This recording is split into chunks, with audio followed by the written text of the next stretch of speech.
Non, non, Ambédier Colette. Quand étais-tu diagnostiqué pour le cancer du col de l'utérus et c'était comment? On me posait les questions. Oui, je suis venue, je me plaignais comment je souffrais. On me posait les questions. Donc, je répondais aux questions qu'on me posait. Et c'était quand? C'était au mois d'août. Okay.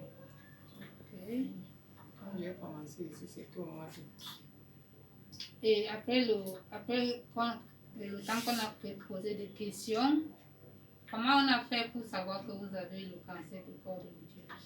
Non, on m'a demandé d'abord de faire l'échographie. Après, là-bas, on m'a envoyé ici, là. On m'a demandé de faire les examens. Le dépistage du cancer du col de l'utérus. J'ai donc fait. Donc, c'est là où on m'appelle aujourd'hui. Donc, il fallait attendre que les résultats sortent. Le résultat de biopsie, que ça sort. Donc, comme c'est sorti, c'est le pourquoi on m'a appelé que c'est déjà là, je suis venue. Et on t'a dit que vous avez quoi? Que j'ai le cancer du col de l'utérus. Oui.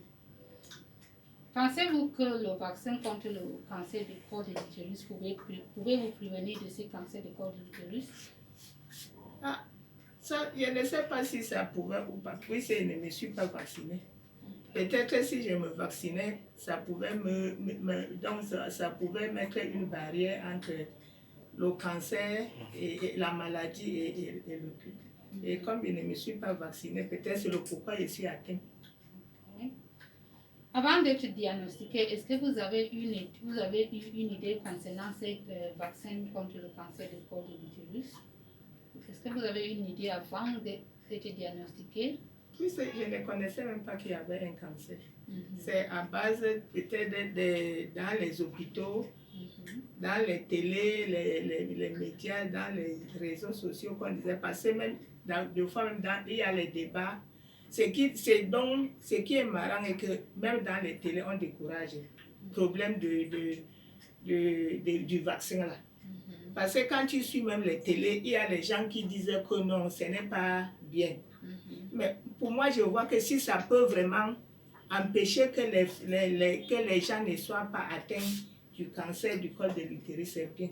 Donc on peut vacciner. Si ça peut vraiment aider, on peut bien le faire. Donc avant d'être diagnostiqué que vous avez le cancer du col de l'utérus, vous avez déjà eu qu'il y a une vaccin qui pouvait prévenir ça? Non. Ok. Qu'est-ce que vous pouvez dire aux femmes qui refusent de prendre ce vaccin ou qui refusent, qui ne veulent pas que leur fille soit vaccinée? Qu'est-ce que vous pouvez leur dire? Si elles peuvent changer des idées pour accepter, et que si c'est ce qu'elle dit, si le vaccin vraiment peut aider, c'est mieux de se faire vacciner. Oui. Parce que peut-être moi, si je me vaccinais, je ne pouvais pas peut-être être atteint comme je suis là aujourd'hui. Oui. Et comme je ne me suis pas vaccinée, me voici. Donc si ça dépendait que de moi, et que vraiment le vaccin là peut aider, on fait vacciner les gens avec. Ok.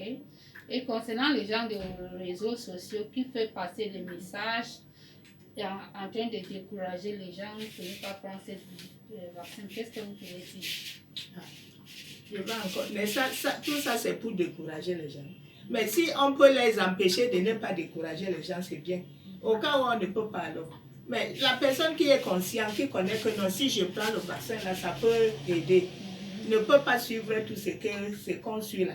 Parce que normalement, dans les télés, dans quoi on décourage, c'est le découragement. Mais si quelqu'un voit que non, si je prends, ou bien si mon enfant prend, il est protégé contre ça. Il accepte qu'on vaccine son enfant. Merci beaucoup, maman. Merci beaucoup.